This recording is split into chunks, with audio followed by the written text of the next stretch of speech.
bloody weekend. 5 die in separate accidents across the nation. GCCI calls for visa-free travel to the UK. Cops bust vaccine card-selling nurses. And it's official. Shady company to build new Demerara Harbour bridge.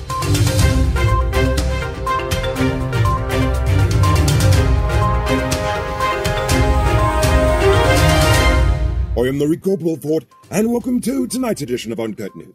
5 people died and 4 others were hospitalized after 5 separate auto accidents across 4 different regions. The first one occurred Friday night. 32-year-old motorcyclist Kevon Griffith fractured his leg after his motorcycle collided with another motorcyclist on Sir David Rose Avenue in Mackenzie Linden. Griffith was hospitalized whilst the other driver fled the scene.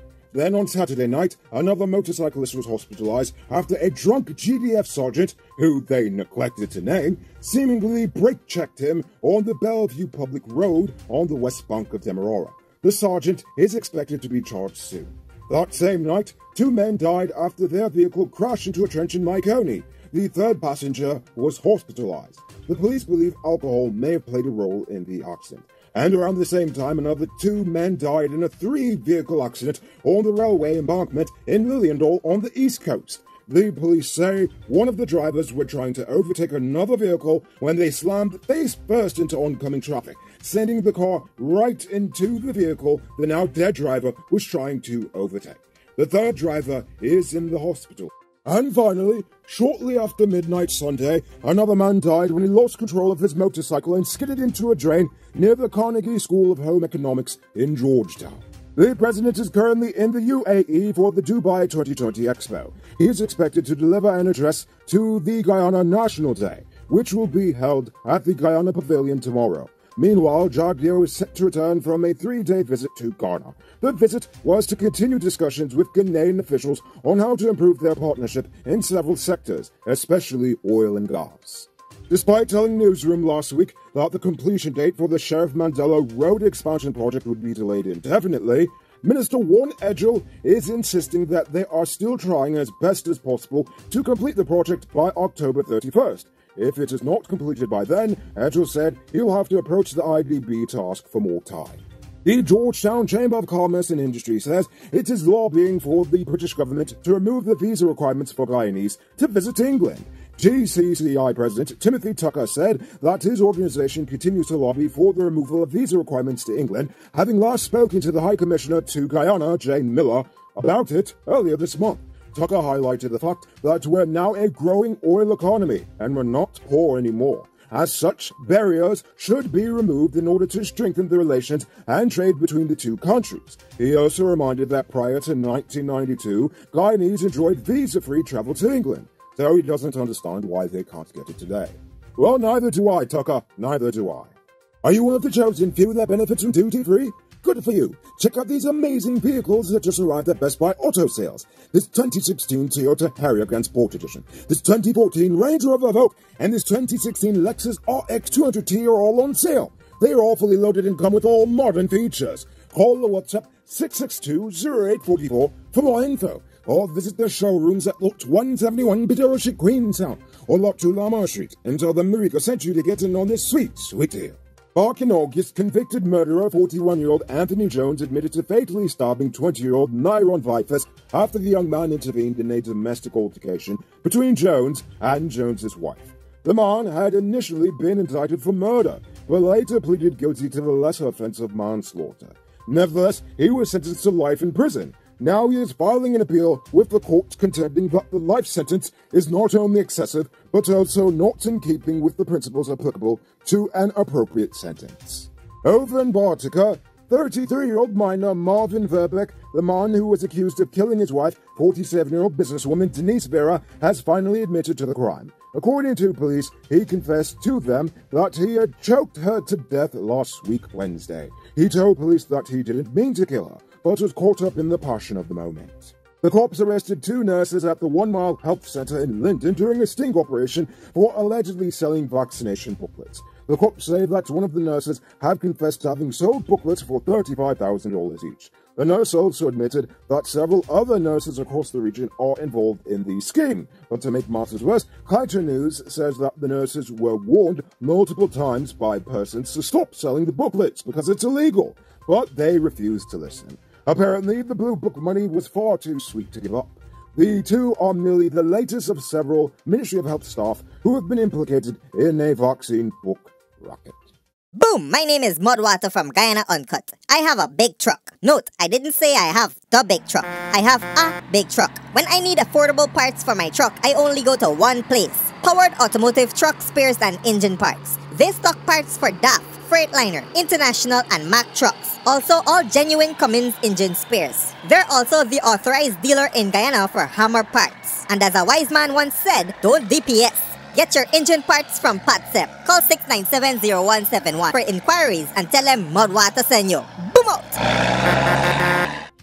372,398 adults, or 72.8% of the adult population, have received at least one dose of the vaccine, whilst 231,729 adults, or 45.2%, have been fully vaccinated.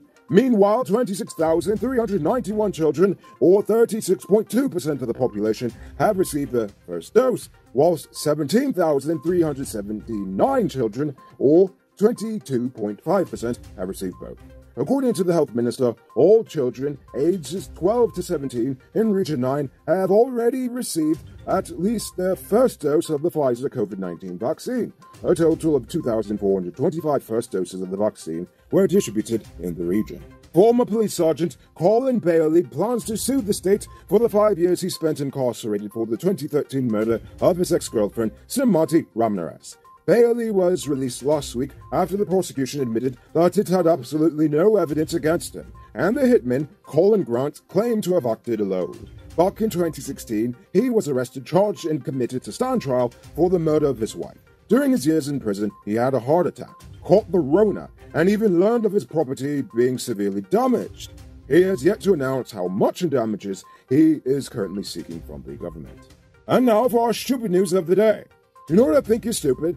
The fact that it is almost guaranteed that a shady Chinese construction company will be building the new Demerara Harbour Bridge. As of last week, only 4 companies remain in the bidding, and each of them have been flagged at some point or another by international finance agencies for some sort of fraudulent or unethical business practices. Keep in mind, they were reprimanded for this during pre-COVID times. So, as the global economy is beginning to contract, you can only imagine the corner cutting is only going to get worse now.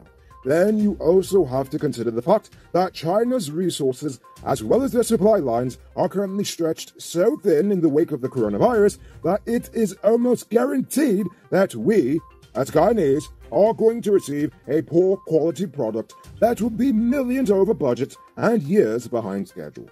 Now, I'll admit, I am painting a grim picture for the project's future. Fortunately for us, it's not too late. It is still possible to pressure the government to write a strong contract that will ensure that we get our money's worth and have the project done on time. Or just find a whole set of other companies that aren't even corrupt to begin with. I'm just saying.